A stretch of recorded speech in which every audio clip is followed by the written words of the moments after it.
Mapagpalang umaga po mga kapatid. So tayo po yung magsimula sa opening prayer. So let us pray. O dakilang Diyos, makapangyarihan, salamat po Ama sa umagang ito. Salamat po kami dito ay nagkatipon-tipon. Salamat po Ama na kami nakarating na ligtas at naway kami makauwi po na ligtas Ama.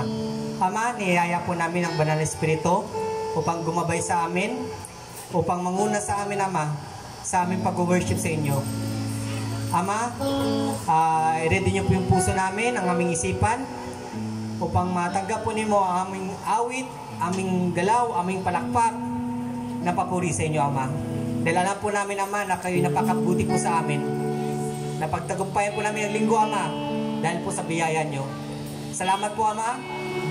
Niyayaya po namin ang spirit of worship, spirit of praise, naway kami po laging maging magalak sa pagpuri sa iyo, Ama, upang pasalamatan kayo, Ama, sa kabutihan niyo. Salamat po, Ama, pinupurit sinasamba ka namin. Ito'y samot dalangin namin sa pangalan ni Jesus. Natin magsabi ng Amen.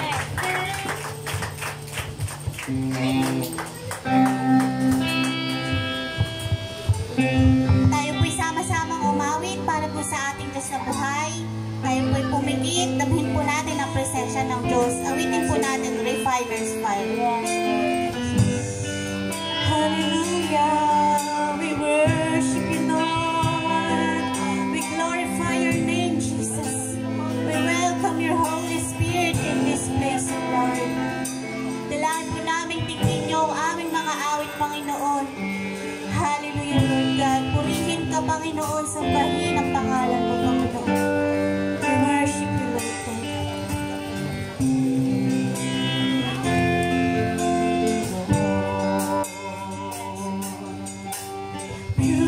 Purify my heart. Let me be as gold and precious silver. Purify my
Psalms 115, 1 to 5. God, glorify your name. Yes, your name alone be glorified, not ours. For you are the one who loves us passionately, and you are faithful and true. Why should the unbelievers mock us, saying, where is this God of yours? But we know our God rules from the heavens, and He takes delight in all He does. The unbelievers worship what they make, their wealth and their work. They idolize what they own and what they make with their hands. But their things can talk to them or answer their prayers. Their possessions will never satisfy. Their futile faith in dead idols and dead works can never bring life or meaning to their souls. Purihin ang pagkabasa sa salita ng Amen. Amen. Praise God. Tuloy nga po, napakabuti ng ating Diyos sa buhay. Napakabuti niya na tayo isama-sama muling sasamba sa kanyang bahay panambahan. Kaya naman, ibigay po natin ang ating buong lakas. Kung kailangan pong tumalon, kung kailangan sumayaw, umindak, kumalakpak, gawin po natin para sa ating Diyos sa buhay. Amen. Gawin po natin, loud and clear.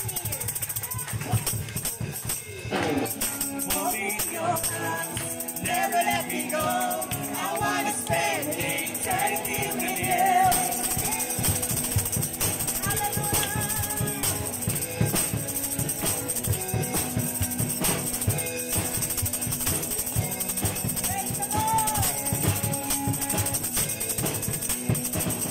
I stand before you.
You will never change. Amen. Giver. Giver, you open your hand, you are provider. You give every need, every desire. By a shaken word, Oh, we come home. we come to you now. In trust we pray. Oh, we're giving you our praises. Oh, we're living for your name. Oh, we're stepping out in faith. We pray for your will to be done.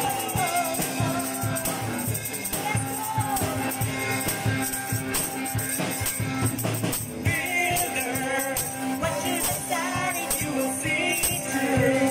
Also, God, we And breakthrough. We hold that service to you. We come to you. We come to you now. In trust we pray. Oh, we're giving you our praises. Oh, we're living for your name. Oh, stepping out in faith. We pray for your will to be done. That you have come before us. We have your promise to proclaim. We are stepping out in faith. We pray for your will to be done.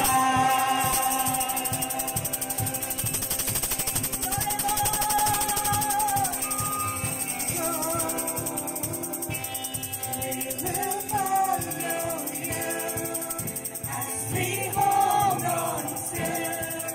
We hold on to you. We will go. We will follow you as we hold on to. Mix that now, we will go. We will go. We will follow you as we hold on to. We hold on to you. We're giving you our praises. We're living for your name.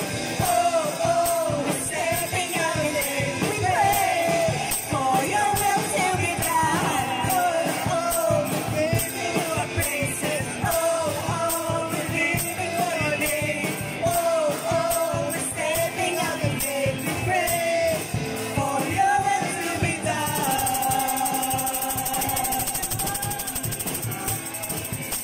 Your will to be done.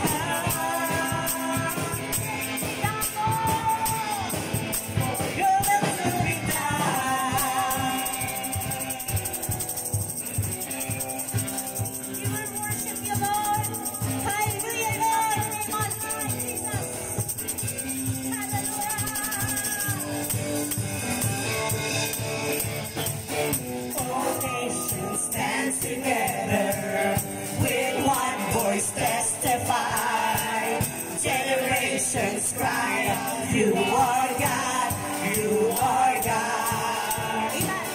United as one body, one spirit, faith and hope. One Lord and Father, you are God, you are God. So we cry out, heaven down, down. We will go, shouting loud, your name is holy. We will shine, shine your light, let the whole world see your glory. We will go, go, go, go, go, go. We will go, go, go.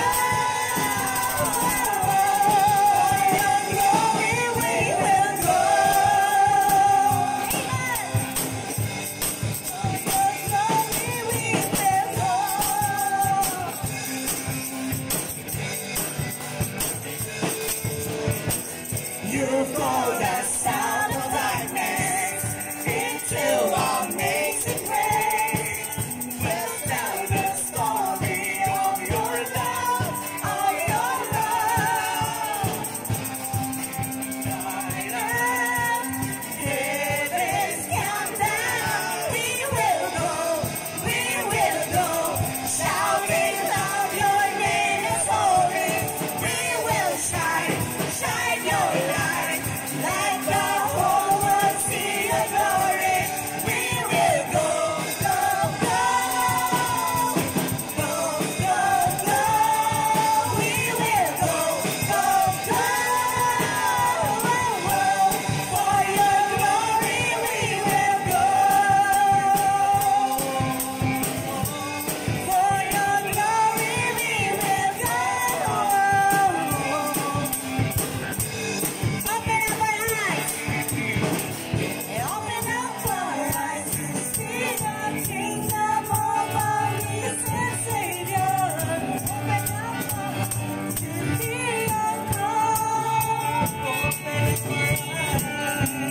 Yes, Lord. Hallelujah.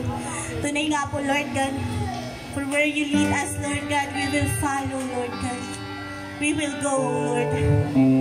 At patuloy ka namin aawitan, Lord God, at pupurihin, sasambahin ang iyong pangalan sa lugar na ito, Panginoon. Ikaw lamang madakila, O God. Patuloy namin itedeklara ang kabutihan niyo sa buhay namin, Lord God. Ang kabutihan niyo walang kapantay. Ang kabutihan niyo sa buhay namin, Lord God, na hinahawag kami sa araw-araw. Salamat, Panginoon, for your goodness, O God. Hallelujah. Hallelujah. I love you, Lord. Yes, Jesus. For your mercy never fails me. All my days I've been held in your hands. From the moment that I wake up until I lay my head, oh, I will sing of the goodness of God. And all my life, And all my life you have been faithful. yes, Lord, thank you. And all my life you have been so, so good. With every breath that I am able, oh, I will sing of the goodness of God. Hallelujah, Lord. I love your voice. Yes, Jesus, thank you, Lord. You have led me to the fire. In your darkest In night, darkness nights, you are close like no other. I've known you as a father. I've known you as a friend. And I have lived in the goodness of God. And all my life you have been faithful. thank you, Lord.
glorify your holy name, O Jesus. Thank you, Lord. Yes. Thank you, Lord God. Truly, how beautiful is your name, Lord. We will continue to worship you in this place. Purihin ka sa tahid ka, mangusap ka sa amin, Panginoon. Sa bawat pag-awit namin, dalangin namin, mangusap ang iyong banal na Espiritu, Lord God. Let your Holy Spirit speak to us, O God. Thank you, Lord. Hallelujah.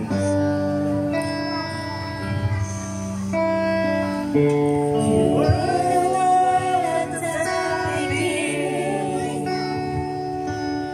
One with God, the Lord Most High. Your head in glory and creation, now revealed in your eyes. What a beautiful name it is. What a beautiful name it is. The name of Jesus Christ, my King. What a beautiful name it is.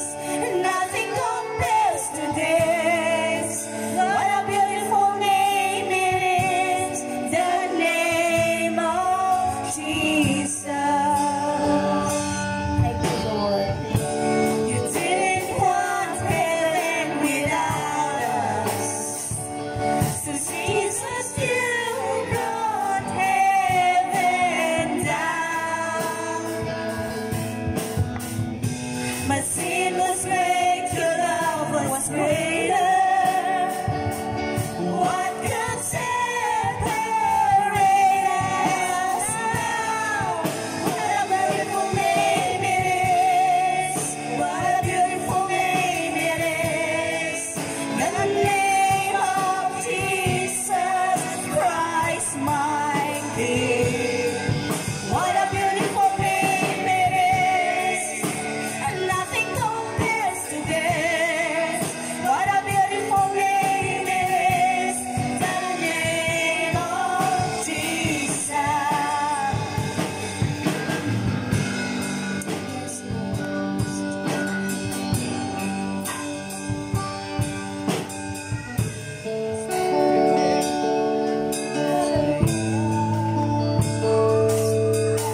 darkness to light, from death into life. His grace changes everything. From broken to whole, sin to white as snow. His grace changes everything. His grace changes everything. There's no sin too great. There's no pain too deep. The cross declares it is done. There's no shame too real. That is love won't heal. Forever the victory is won.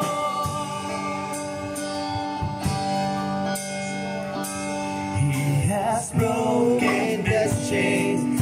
He has conquered the grave. His grace changes everything. By the power of His blood, we are daughters and sons. His grace changes everything. His grace changes everything. There's no sin too great.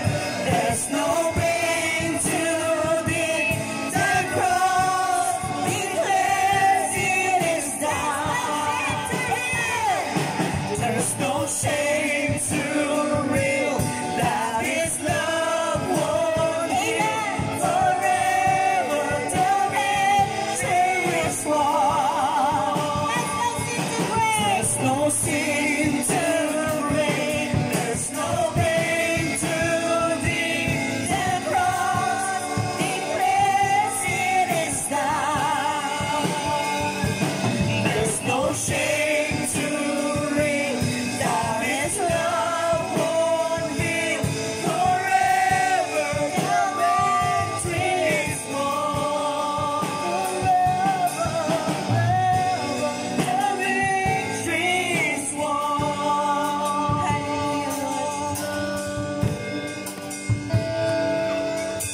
It is finished. It is finished. The victory is won. It is finished. It is finished. It is finished. The victory is won. It is finished. It is finished. The victory is won. It is finished. It is finished. The victory is won. It is finished. It is finished. The victory is won. Hallelujah. It is finished. The victory is won. There's nothing too great. There's no pain too deep. The cross declares it is done. There's no shame too real. That His love won't heal. Forever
Hallelujah, Lord God. Thank you, Lord God, that in our darkest times, Lord, we find you, Lord. You are the light, Lord God, in our life, Lord. And thank you for your never-ending love, your never-ending mercy and grace towards us, Lord. And although we fall, we sin, Lord God, still you remain faithful to us, Lord God. Tunay nga po, hindi sapat ang aming mga pasasalamat, hindi sapat ang aming pagpupuri para ideklara kung gaano kakadakila sa aming buhay. Kaya naman dalangin namin gawin niyo pong isang buhay na alay ang aming mga buhay, Lord God. Patuloy po kayong kumilos sa buhay ng bawat isa, Panginoon. Sanctify us, Lord God. Make us holy and acceptable to your sight, O God. So that every strength that we have and the life that we have left, Lord God, will be used, Lord God, to glorify you, Lord God.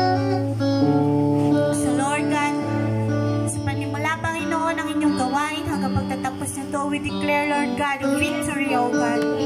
For you have said that it is finished, Lord. We already have a victory in our hands in Christ Jesus, Lord. Thank you, Lord God. At dalangin po namin na kasihan niyo po, Panginoon, ang inyong banal na Espiritu, ang inyong lingkod na siyang tatayo, Panginoon, sa lugar na ito. Dalangin po namin na magrema ka sa kanyang buhay, na bawat salitang mamumutawi sa kanyang labi, Panginoon, ay pagpapala at mensahe na nagmumula sa inyo.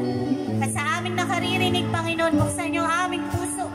Buksan niyo po, Panginoon, ang aming mga tenga, na marinig po namin ang inyong mensahe, marinig po namin ang inyong boses. Mag-usap po kayo sa bawat isa sa amin, Lord God, na siyang mensahe niyo, Panginoon, ay tumagos sa aming buhay, magamit din po namin sa pang-araw-araw, Lord God. Lord, maraming pong salamat. Muli sa inyo po ang mataas na papurit, pagsambat, parangal. Lahat ng pinagpala ng Diyos ay magsabi ng Amen! Praise God! Batiin po natin ang bawat isa't isa. Awitin po natin, I love you with the love of the Lord. You with the love of the Lord. Yes, you with the love of the Lord. I can see in you the glory of my King. I love you with the love of the Lord. Oh, I love you with the love of the Lord. Yes, I love you with the love of the Lord. I can see in you the glory of my King. Yes, I love you with the love of the Lord. Oh, mahal kita sa Panginoon. Oh, mahal kita sa Panginoon. Nakikita ko kalwalhatian niya. Oh, mahal kita sa Panginoon. Oh, I love you. Oh, I love you with the love of the Lord. Yes, I love you with the love of the Lord. I can see in you the glory of my King. Yes, I love you with the love of the Lord. Yes, I love you with the love of the Lord.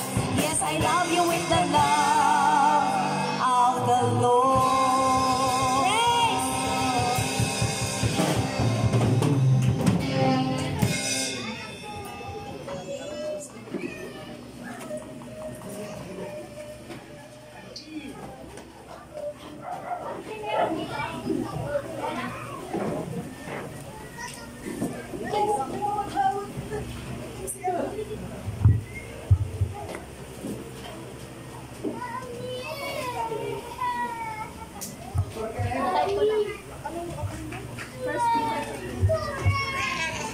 Ayun, isang mapagpalang umaga po sa bawat isa sa atin. Amen po ba? Napagod po ba umawit ang bawat isa? Napagod, walang suba. Napagod po ba? Hindi, ayun. Kasi sa Panginoon naman yun, mga kapatid. Sabi nga, kulang pa yun. Pwedeng gawin natin isang buong araw, kanta lang tayo. Gusto niyo ba yun, mga kapatid? Ay, konti lang. Mga konti lang yung gusto sumama sa atin, Sister C. So, purihin ang Panginoon sa buhay ng bawat isa sa atin. Talaga namang nagtagumpay tayo. Bagamat maraming mga pagsubok, maraming dumaan, maraming mga sakit sa karamdaman, yung mga ganyan, mga ubo-ubo, sipon-sipon. Salamat sa Panginoon dahil nakapagtagumpay tayo muli. Sabi nga sa kanta, the victory is nasa atin na, nanalo na tayo, napagtagumpayan na natin yun. So, kaya wala tayong dapat ikatakot, wala na tayong dapat ipag-alala kasi Alam niyo mga kapatid, yung faith natin sa Panginoon, kailangan lagi natin i-exercise yan. Kahit sa napakasimpleng bagay, sa napakaliit na bagay, sa hindi sa nakalabas ka at nakauwi ka lang ng maayos, napakalaking dapat pasasalamat natin sa Panginoon yun. Kasi kung wala yung pag-iingat ng Panginoon sa buhay natin, di ba? Paano tayo magiging safe? Amen po? Naniniwala po ba kayo sa akin? Amen! Ay, akala ko ako lang naniniwala sa sarili ko. Nandyan pa po ba kayo? Amen! Ayun, lagi po ako nag-check ng attendance kasi baka mamaya na-rapture na pala kayo na dyan. Ako na lang pala naiwan dito. Joke lang po mga kapatid. So ayun, dadako tayo muna sa ating memory verse sa 1 Peter chapter 3:18. Sino po yung unang mag-share ng kanyang masasabi dito sa verse na to or application or nararanasan sa buhay niya gamit itong verse na to? Sino pong mauuna? Matapang. Matapang na mauuna. Di makita ni Wala? Sino? Uy, bastos.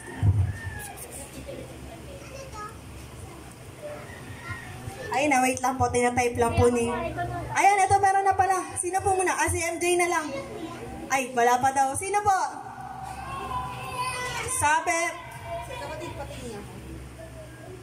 1 Peter chapter 3:18, sapagkat si Kristo na walang kasalanan ay namatay ng minsan para sa inyo na mga makasalanan upang iharap kayo sa Diyos. Siya ay pinatay sa laman at muling binuhay sa Espiritu. Sino po? Ayun, si Sister C. Purihin po ang Panginoon sa buhay ni Sister C. Amen. Praise God. For me po, yung verse na yan ay reflection po ng grace ng Diyos sa buhay natin. Dahil nga, sa sobrang pagmamahal niya sa atin, ibinigay niya yung kanyang bugtong na anak para tubusin tayo sa kasalanan. Sabi na rin kasi sa scripture na na makasalanan tayo, we all fall short in the glory of God. Na maliban na tubusin tayo ni Jesucristo, lahat, kahit maging mabuti tayo, gumawa tayong kabutihan sa ating kapwa, o lahat ng effort natin ay basura sa mata ng Diyos. Kaya itong pagbibigay ng Diyos sa buhay ni Christ para tayo ay tubusin, para tayo ay maging righteous dahil nga unrighteous tayo, ay nagre-reflect po ng grace ni God sa buhay natin. Tapos sabi nga po, meron pong, tawag dyan? Naalala niyo po yung sa story sa Exodus, yung mga panganay na mga anak ay namamatay, yung parang yung sa plague, lahat ng panganay na anak, maliban na merong blood sa pinto nila, mamamatay lahat ng dadaanan nun. So kaya inutusan yung mga Israelites na pumatay kayo ng isang lamb na walang batik, pure na lamb, tapos yung dugo nun ay ipahid sa pintuan. So parang tayo din po yun. Yung lamb ay nagre-represent kay Jesus Christ na siyang namatay sa cross ng Kalbaryo, at yung dugo na dumanak sa cross ng Kalbaryo ay siya yung nagre-represent sa parang covering ni God, ni Jesus Christ sa buhay natin. Kaya nga pag nagpe-pray tayo, cover us with the blood of Christ. Kasi sobrang unrighteous natin na kahit gumawa tayo ng mabuti sa mata ng Diyos, tayo ay marumi, makasalanan. Malibang makita niya yung dugo ng kanyang bugtong na anak, dun lang tayo magiging righteous. Ayun po. Kay God po ang papurit pagsamba.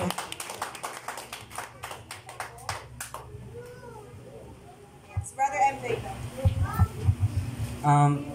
Ang pagkakaunawa ko dito makikita dito kung gaano tayo mahal ng Panginoon na inalay niya yung sarili niya, na nagsakripisyo siya para lang mailigtas yung mga kasalanan natin.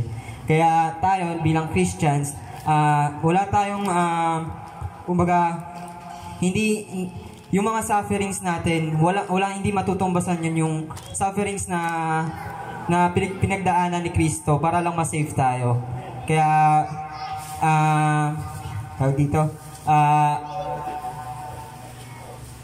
patuloy lang tayo na manalig sa Kanya at magkaroon ng faith, dahil hindi dahil sa Kanya hindi tayo maliligtas. Yun lamang.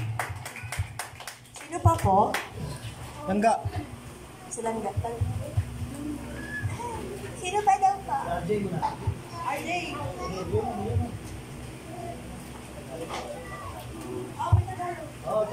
Tagalog, Bisaya, meron. English, Taglish, Chinese, Japanese.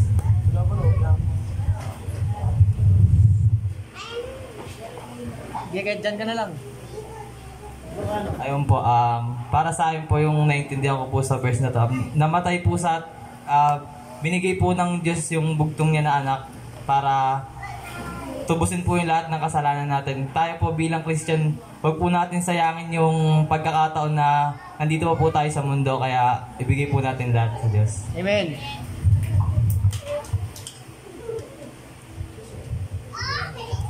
Ako po.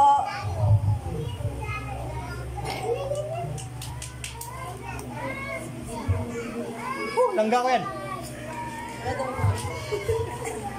Patong lang. Yung nanawaan ko po sa verse ng 1 Peter 3:18. Ligtas tayo ni Kristo sa ating mga kasalanan sa pamamagitan ng paglilibis sa Kanya.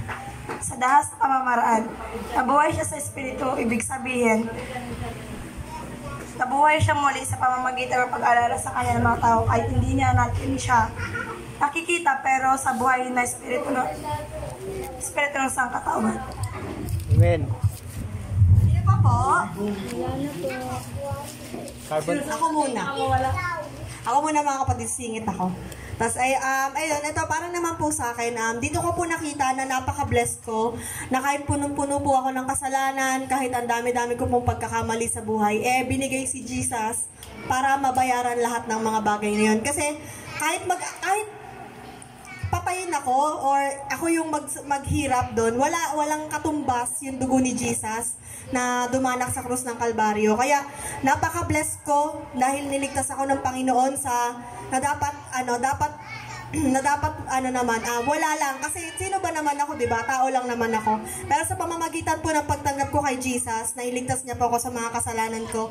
At napaka-blessed ko din dahil alam ko na buhay yung Panginoon ko. Dahil yun po yung nakalagay dito sa Bible. Sinabi po doon na namatay siya sa laman pero binuhay siya muli sa spirito. So, wala pong ibang Diyos na dinideklara dito sa mundo na nabuhay muli maliban lang kay Jesus. So, napaka-bless po ng bawat isa sa atin. Kaya kailangan po natin pahalagahan yung ginawang sakripisyo ng Panginoong Jesus sa krus ng Kalbaryo para sa bawat isa sa atin. Sino pa po?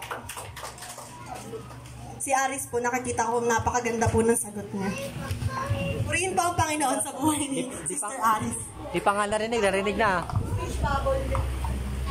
Ang pagkakaunawa ko po sa verse na to ay si Kristo daw po ay namatay para pagbayaran ng mga kasalanan natin at upang iharap daw po tayo sa Diyos. Pinatay siya sa laman pero nabuhay siya muli sa Espiritu. Amen.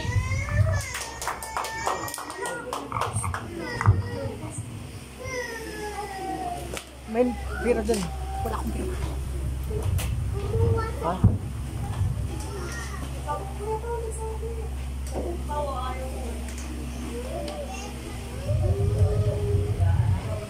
Sige, si Brother JR na lang daw po. Kanina pa po ako kinukulit na ito. Nangungulit pala ako.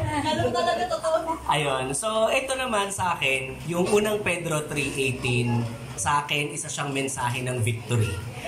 Seal siya na lahat tayo ay nabigyan na ng karapatan maging anak ng Diyos. Kung i-relate natin kanina sa mga kantahan natin, di ba? Kasi ang flow ng worship mula opening prayer hanggang pagtatapos, magkakarugtong yan. Kaya importante na lahat yon ay naa-attenan din natin. Sa kanta natin kanina na it is finished, the victory has won.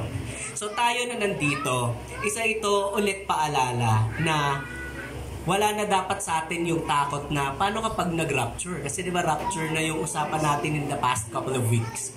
Parang pag nag-rapture na, paano ko? May iwan ba ako? Masasama ba ako? So ito ay palatandaan, binibigay ulit sa inyo ng Diyos, mensahe na wala kayong dapat ikatakot. Kasi yung ikakaligtas nyo naman is wala sa sarili nyo. Yung ikakaligtas nyo is yun yung dahilan kung bakit kayo nandito. Kasi bino-worship natin siya. Binigay niya ngayong sarili niya para iligtas tayong lahat. Umakyat siya sa langit kasi hinihintay niya yung pagbabalik. Hinihintay natin yung pagbabalik niya. And sa turo nung nakaraan, di ba, sama-sama tayong aakyat sa langit kasama siya. So yun, isa rin siyang challenge sa bawat isa sa atin na tayo'y magpatuloy at saka magkaroon tayo ng excitement every week. Na malay mo pala, bukas, di ba? Biglang darating na siya, tapos kasama niya na tayo sa langit. Amen. Yun po, maraming salamat sa Diyos. Amen. Ayan po, napakaganda ng share ni Brother JR. Talaga naman. Sino pa po ang mag-share? Si Kuya Johnson daw. Kasi nakita ko talaga nagbabasa na siya. Ito na. Kasi gusto ko kasi English eh. Alam nyo naman ako. Kaya nga, nagda-diet ako eh. Kasi pag na-rapture, baka di ako kayo buhatin eh. Hindi, puri ng Panginoon dahil napakaganda pa pakinggan ng mga lahat tayo may iba-ibang opinion, iba-ibang revelation ng Holy Spirit para pagkaunawa sa bagay na mensahe. Sa akin naman po is iba din po yung mensahe sa akin. Dahil alam nyo na medyo addict ako sa Panginoon. Pag gusto ko na mag-rapture every Sunday, para akong aso nag-i-excite. Gano'n yung aso na gano'n, no? Gano'n ako every Sunday. So ito, pag gising ko na, Sunday na! Yun lang. Geto po yan sa akin. For Christ also suffer once for sins. Bakit siya nag-suffer? Pababawin ko po sa pagkakaintindi ko. Ako may utang. Si Langga may utang din. Hindi ko pwede bayaran yung utang niya kasi may utang din ako. Si Jesus na Diyos, nagkatawang tao sa lupa, na nasa katawan ng makasalanan pero wala siyang kasalanan. Kasi pinalo niya yung law ng Panginoon at sinunod niya yung kalooban niya. Sabi nga yun sa King David, isa sa prayer ni King David, I keep your law in my heart that I'm not sins. Hindi ako magkasala sa iyo against you. So ibig sabihin, ganun yung motive ni Jesus sa time na yun. So ibig sabihin, siya lang yung tao, siya lang yung Diyos na kaya bayaran lahat ng kasalanan natin. Kaya nga once na sinabi niyo, once for sins. Ito na maging caution po kayo sa lahat ng magbabasa po ng Bible, ng Word of God, dapat tingnan nyo rin yung Word. So, ibig sabihin, kung sins, ibig lahat, past, present, future. So, ibig sabihin, lahat yung binayaran ni Jesus. The righteous for the unrighteous. To bring you to God. So, ibig sabihin, hindi natin kaya harapin ang Panginoon kung tayo may kasalanan. At hindi rin natin madadala yung mga mahal natin sa buhay kasi tayo rin ay may kasalanan o utang. So, ibig sabihin, ang kaligtasan ay isa-isa. So, sa lahat ng mga friend, family, mga kilala natin, mga gusto natin makasama sa langit, lagi natin i-pray. Kung wala tayong kakayahan na i-share sa kanila ang Word of God, mag-pray tayo ng Panginoon na magpadala siya ng tao. So, napakasaya po ng honestly, ang gusto talaga ni Jesus is mabalik yung ugnayan, which is naputol sa time pa ni Adam. So ngayon, binalik ni Jesus yung relasyon natin para maging intimate. So yun po yung pagkakaintindi ko dito. Sa pangalawa, He was put to death in the body but made alive in the spirit. Even Jesus, yung katawan niya namatay. Ibig sabihin, talaga lahat ng katawan natin is darating tayo doon. Before rapture, kung darating na nga si Jesus, yung katawan natin is mamigiging heavenly body. Glorified body. So, ibig sabihin, itong katawan na to, syempre, alam natin, pag namatay tayo, alikabok, inuud pa nga eh. Pero yung sa time ng rapture, sa time ng second coming ng Panginoon, bago na yung katawan natin. Nagbibigay glorified sa Panginoon. Pero ito yung pinaka sana ako tumutok talaga sa verse na to. To bring you to God. Lahat ng ginawa ni Jesus, lahat ng purpose ng ginawa ni Jesus para tayo ay mabalik sa Panginoon. Yun ang main reason kaya bumaba siya sa langit para sa atin, para mabalik yung ugnayan. Yun ang dapat nating hindi sayangin, hindi natin parang ganun ba, wala lang, parang ganun. Yun dapat na nakafocus yung puso natin. Every morning, lahat ng pagkakataon, kinakausap ko ang Panginoon. Share ko lang Sometimes habang nagdadrive ako ng motor, sometimes habang nasa CR ako, kinakausap ko ang Panginoon. Sometimes, habang may kausap pa nga ako yung isip ko, nakikipag-usap sa Kanya. Masarap makipag-usap sa Panginoon. Kasi alam mo, sumasagot siya in many ways, in iba-ibang paraan. So, yun po yung pagkakaintindi ko po sa 1 Peter 3:18. So, punin po ang Panginoon sa Kanyang salita. Meron pa po ba mga kapatid? Wala. Sige pa, kung wala na po, tatawagin po natin si Brother Pao para ilid po tayo ng pangkalahatang panalangin. Sa pangkalahatang panalangin po natin, inaalala natin ang ating bansa, ang mga namumuno, ang mga members po ng church natin, ang bahay panambahan natin ay binigay sa atin ng Panginoon. At isama din po natin sa panalangin yung mga kapatid natin na hindi natin nakakasama. Baka po sila ay may iba't ibang pinagdadaanan. Ililid po tayo ni Brother Pao sa ating pangkalahatang panalangin.